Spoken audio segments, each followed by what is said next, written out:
Hello everybody, I'm Sarah and I'm a recorder player. Hi everybody, I'm Adam and I'm a recorder player. Yeah. Okay. Learn me good. Okay, fun banter starts Fun now. banter. Welcome back to Team Recorder. I am here today with a very special guest who I'm sure you'll recognise, the one and only Adam Neely. I hope you're ready to get incredibly nerdy about medieval music and rhythmic proportions. This is going to be crazy. I don't know what I'm getting myself in for. This is going to be great. Are you the biggest music YouTube theorist, just bass? You can call me the biggest nerd. Yeah. I'll accept that. I'm the biggest nerd. That's brilliant. But I'm That's coming me. for your title. I'll have to fight for it. Bass versus recorder. We can do it. Yeah, I didn't actually bring my bass recorder, which is very sad. That is very sad. If we would have had a bass competition, I would have not won because my lowest note is. You have a piano here? Ta-da! Yay! The lowest note on my bass recorder is this. Oh, really? There we go. Yeah. So mine is this. Yeah, anyway, today's not about basses. What? Every day is about basses. Yeah, What are you talking about? We're getting into the rhythmic complexity, microtonal, mathematical games of medieval music. Woo! Yay! So I have a question. So I know that polyrhythmic stuff, we generally think of that as being like 20th century innovations, like, Schoenberg and like Stravinsky. Yeah. But this stuff I'm learning now came about in like the 14th, 15th century, like some really crazy stuff too. Exactly. Let me introduce you to the ars subtilio. I'm doing like a text thing. Oh, I see. Okay. Yeah. The text is going to Yeah. come up here. Generally, when people think of medieval music, I get the feeling that people have a preconception that the earlier music is, the more primitive it is. Yeah. That it's simple, that it's so pure, and that as time went on, it got more complex, as if composers didn't know all of these things that they do today. It's like scientific discovery. Like Yeah. a lot of time people think that about music. Like we're always discovering new science. We're always discovering new music. But it's super cool to know that all this crazy stuff has been here for, Oh, yeah. for Yeah. hundreds of years. Exactly, that notion that music then was simple and primitive happily is bullshit. Yes. Let me start off saying about the medieval period is vast. When we talk about medieval music, that's like 900 years. Near the end of this, we get this fascinating period called the ars subtilio, the subtle arts. We're talking like 1360 to 1420, centered around Avignon in France. Avignon. Characterized by being really, really complicated, let's say. The composers were just getting all of their wildest ideas and experiments. Some real Jacob Colliers Yeah. and the ars subtilio. Exactly, so like 14th century Jacob Collier. But yeah, let's not forget we're coming out of a period where mathematics, music, astronomy, geometry, it's all one thing. The idea of the quadrivium, that's something that I've been checking out recently. Math is applied number, geometry is applied space, music is like applied time, and then astronomy is a combination of number, space, and time. All of these mathematical proportions, the idea of translating this into music is really obvious. So basically, I thought we'd get together and just try playing some of this stuff. Okay, you said this was music for the pros? Yeah. Cool. All right, I'm just going to play the bass line. The first thing we're going to try and play is something that the Team Recorder super fans amongst you will recognise because I've featured it in about 40 videos. That's Soleyl by Johannes Ciconia, who I'm Cool. sure you know and love. Spotify top 25. Good call. So the original is this. Oh, cool. We got them noims. Yeah. So how do How do I read this? how does one read this? I don't. Okay, cool. I rely on modern notation. But what this is, Soleyl is a single melody line, and then there's a little bit of text at the end that says, gives the instruction to play in 3 different proportions. Got it. That's super cool. While 3 traversed 4 counts, the third one an octave below, but it makes white delays? What? Yeah, I think that's some like Latin, I think that's some translation thing. Okay. Apparently people also have argued about what it means and how to how to realize it, but I like this version. So, Okay, yeah. If you are a scholar of Ciconia and you have a different rhythmic realization for us, Leave it in the comments, all you Latin scholars out there. While Adam is practicing, I should tell you how the music actually works. There are 3 voices that play the same melody in different speeds or proportions.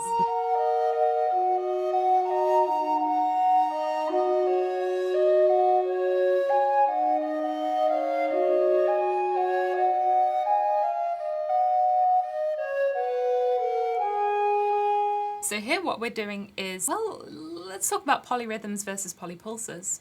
Okay. So we're following the same pulse, and you are subdividing in 3.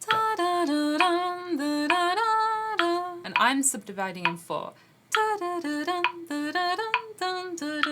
Right. How that changes into a polypulse we'll get to later. I'm curious what the traditional practice would have been. Is everybody feeling the same, was it tactus? What we know of what they felt then, we have no idea. Okay, yeah, sure.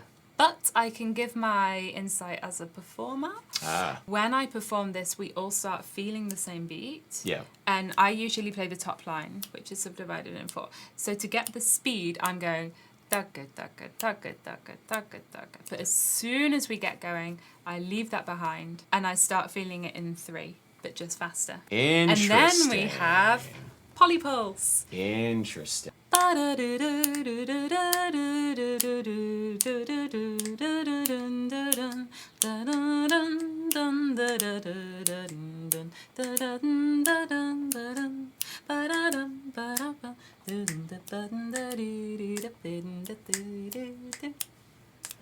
then this is what we call a polypulse. Polypulse. Polypulse. That's tricky because it's the same melody in both pulses, so it's just keeping that.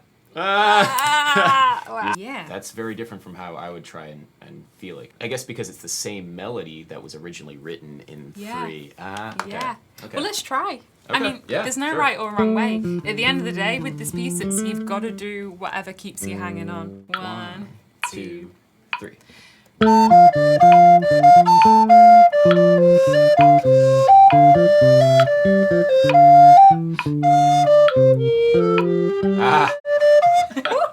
I'm hearing you. That's wild. Yeah, we have to ignore each other. Ignore you, okay. Yeah, that's the first rule of music. Ignore the people that you're playing with. Yeah. I'm so used to like I'm playing this melody, but then you're playing it slightly faster. I'm like, I want to play it with you, but I can't. I have to slow down. Yeah, yeah. It kind of reminds me actually of phasing. You know, the Steve Reich pieces where you have 2 people who are playing the same thing, and then one person speeds up ever so slightly, and then they like interlock in a different way. Yeah. And then you're like, whoa, wait, hold on. Yeah. And you just have to like be really, really conscious of where you are. You do, and that's the thing that as you get to know this piece, what we have is anchor points. So chords along the way. 1, 2, 3.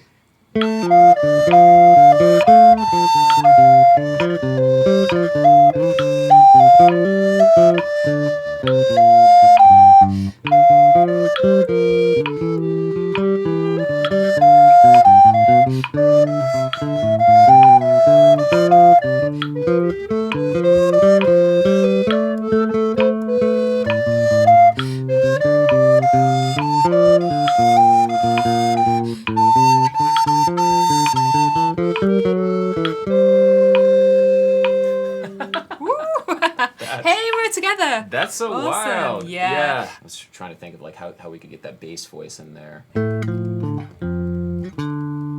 have to work that out.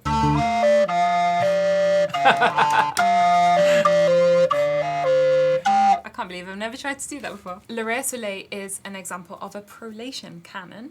Prolation canon. There's a handful. I put a list on the screen because in all my research, the same like handful came up. Are you familiar at all with Conlon Nancarrow? Yes. A composer who wrote for player piano.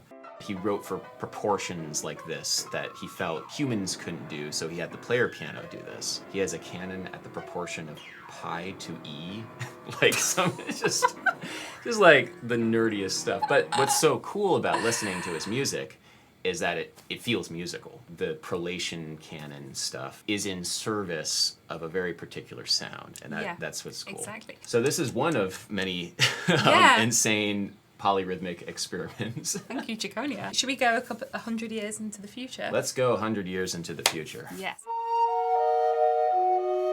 We're going to skip forward to the 16th century, all the way into the Renaissance, to a lesser-known English composer by the name of Nathaniel Giles. Okay. Yeah. So not much is known about Nathaniel Giles. He was an organist and a teacher. He wrote Miserere, a lesson of descant. Descant will be the top singing voice. Of 38 proportions of sundry kinds made by Mr. Giles. Oh my gosh. Looking at this one. This Start looks song. okay. Yeah. Okay. Page 1. The notes aren't the issue, it's more the rhythms. Yeah, the notes are not the issue. So in this, he goes through 38 proportions. So Wow. a proportion is like something against something. So he's Yeah. basically taking all the different possibilities. But the way he structures them is really nice because it's not arbitrary. It never goes from, for example, 3 against 2 to 5 against 7 because you always have to have a reference. Gotcha, okay, yeah. So- Okay, wow, that looks complicated. Jeez.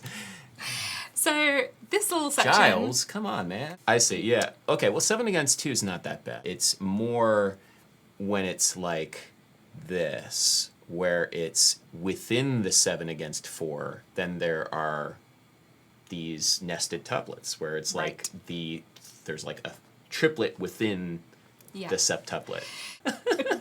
And you can do all the polyrhythms.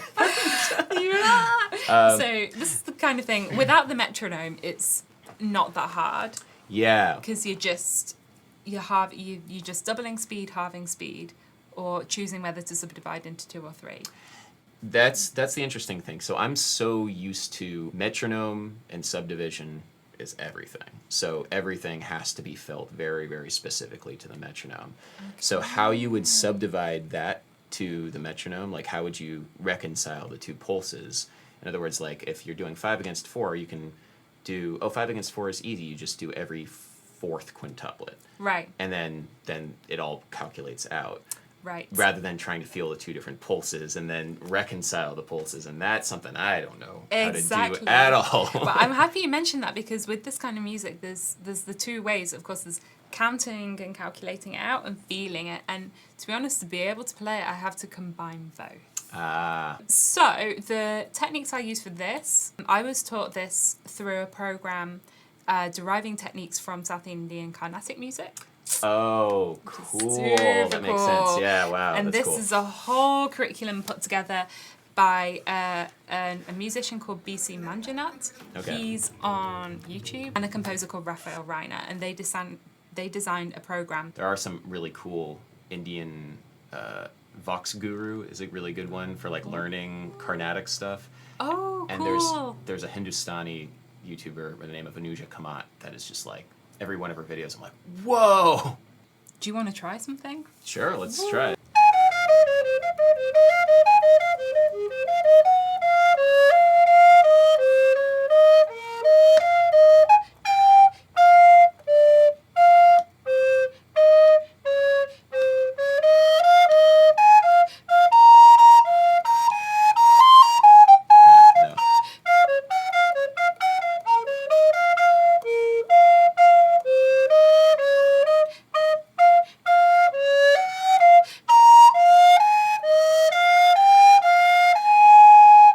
Okay, I feel what you were doing with all of that, which was like halving and that. But how that relates to the other pulse, I don't know. That's crazy. And me neither. Okay, all right.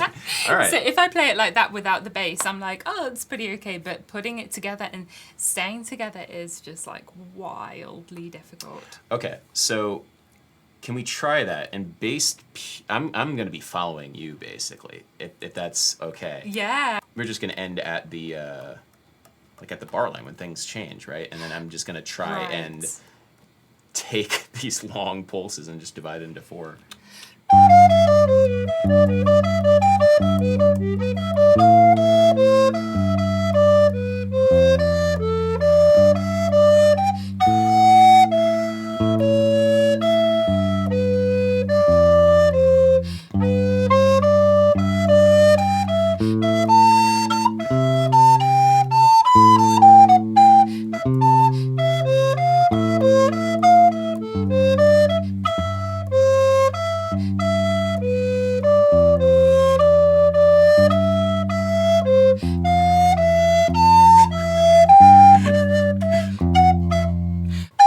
I think no, we that was pretty good. Like we got in there, it was fun. Yeah. Yeah. Ooh. So, conclusion. This is hard. For me, I was trying to really hear the and try and hear that in relationship to when you were breaking that down, even if that wasn't necessarily where it was. How I would approach this is, to be honest, I would take each tiny section, calculating it out so I know where everything should fall, Right. and then repeating it until I can feel how that feels. Yeah. And then comes the process of switching between the two. Yeah. I don't have the time to practice. Like at the time, how would people do that? Like, That's a really good question. Yeah, I'm really I curious. mean, the thing is, there are examples of this kind of music, but not many. Okay. I'm assuming that these are like a fun pastime for composers rather than the performers and the audience is saying, Yeah. give me those polypulses. Yeah, because this does feel very much like an etude rather than something that's like, let's go down to the tavern. Let's go down the pub and play these. Yeah, more for Mr. Giles's benefit than anybody else. Gotcha. That But sounds like tale as old as time. So Giles also wrote another piece, a similar piece but for a trio, Oh wow. called Salvator Mundi. Same idea, going through all the proportions. Oh. But because there's 3 people, it's harder. And I'll be honest, I have performed this. We worked super hard on it, but it's not the most beautiful piece of music. Ah. I mean, we performed it and we were like, this is how impressive we are, but the audience are just like... I guess we played it right. But it's interesting to look at what he was doing. Yeah, I mean, it's also interesting the process of it. Like, people are thinking about these things. Like, what would it sound like if it was a nested, or like, they're not thinking of it as nested tuplets. That's a modern term, but they're thinking about proportions within proportions and all that. Can you define nested tuplet for our... Sorry, yes. A nested tuplet is basically when you have a tuplet, like a triplet or something, and then you take one of those note values and then you tuplify it again. You can then add another layer. You can nest a tuplet within a tuplet. I don't see that often, to be honest. It seems Yeah. like it's a thing that's very like new music kind It's of like thing. rhythm inception. It's very much Yeah. rhythm inception. For Western classical music, it's something mind-blowingly complicated, but it's also a staple of Carnatic music. To my understanding, a lot of the Carnatic music is cycles, and these cycles can fit within other cycles, and it's this very like layered thing, which is, I mean, it makes a lot of sense for this because it's kind of the same vibe. I'd like to look at bar 57. Just because I think it's a pretty cool bar. Not that we have to play it, but we can try. I mean, you can play it if you want. Wow. Okay. So it's 13 beats, I guess, and then we have all. So they're both doing four half notes against 3. But they're No, displaced. fuck, no. Wait. Hold on.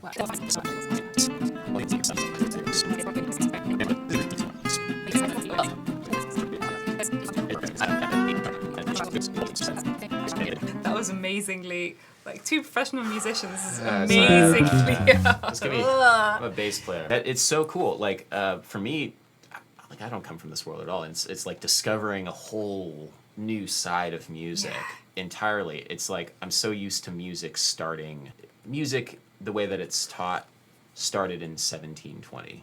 Like there was no music before that, and it was only in Europe.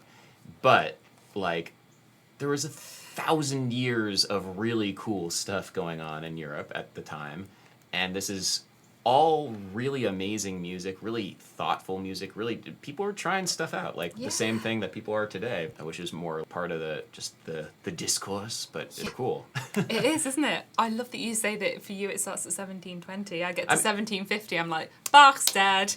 Bye. Well, no. For me, like that's how it was taught. Like Right. not how I think about music, but that was like Yeah. in terms of the popular understanding of where classical music begins. It's hugely complex and hugely, not that something has to be complex to be good, it's so much more nuanced than I think people realize. Oh my gosh, yeah. Yeah. And that's exciting to see it and discover it and play it. I think we should at least attempt to play it. Oh, Even yeah, if it's let's gonna go. just like gonna Let's be go. horrific. All right. Okay, yeah. 2, 3.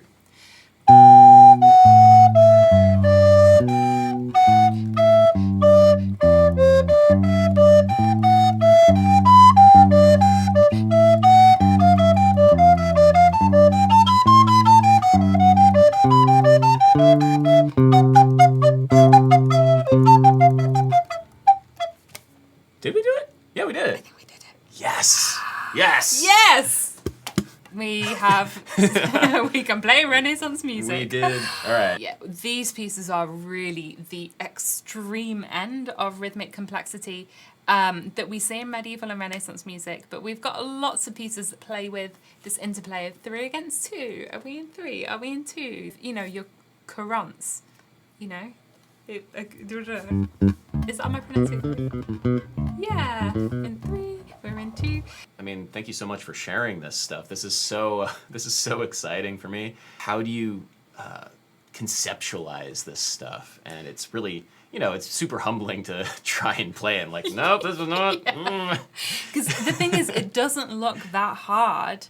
I don't know. Speak for yourself. I'm like there are not that many notes on the page. Right. Yeah, especially at the start of the piece. Yeah, where it's like, that's easy. Oh yeah. And then you're like, wait. Oh dear. Are there any kind of examples of this type of writing in your scene? Yeah. So I mean, when you have all these different kinds of subdivisions on top of one another, I know it like in a lot of modern big band music, like. Keep talking about our buddy Brian Kroc, who has another amazing YouTube channel. A lot of things that they'll do is you have all the different instruments playing different subdivisions, but kind of it's understood that people will fail because the end result is supposed to be this soup of texture, and then it all comes together at a certain point. So it's a different approach where it's not, you're not trying to get the mathematically perfect way of playing. It's a means to an end. Yeah, and I know like Brian Fernieho, like a lot of the new complexity composers are just like, to see everything together. Exactly, but I have to say, so I mean, I play mainly contemporary music actually, and what I don't like is when composers use these proportions and subdivisions arbitrarily. Yeah. There'll be like a 9 against 8, and then a 15-27, and if it's not structured well, right, it's just like you could have written get faster. Yeah. And these pieces, like Carnatic music, there is a structure to them. They accelerate, they decelerate. There's a reason. There's a reason behind it, yeah. Yeah, a musical purpose. What a lot of composers who write polyrhythms don't understand is that they aren't responsible for feeling them or performing them. And the thing I would say is, like, if you write a polyrhythm, you better be able to play it just as well as you expect your players to play it, because otherwise you're just writing equations and expecting people to make them music. To solve them. Yeah, exactly. Yeah. Whenever I write anything for people, I want to be able to play every line and feel every line and understand it the way that a performer would, because that means you have responsibility for it. Yeah. So whether or not Giles could do any of this stuff, I don't know. This is a Giles call out. Let us know what you think. Oh, I'm up for some arguments. Argue. Give that sweet algorithmic engagement. Okay, I think this video has gotten suitably nerdy enough. You have your work cut out for you in editing this. I think my audience are up for it. Cool, good, yeah. And we got into a lot of good stuff today. Adam, thank you so much. Yeah. Of course, if you don't know Adam Neely already, where are you? Go over to his channel. As always, you can subscribe to my channel by clicking on my face down here in the corner. Over here is my Patreon if you'd like to support Team Recorder. And here's another video. Thanks for watching and have a great day.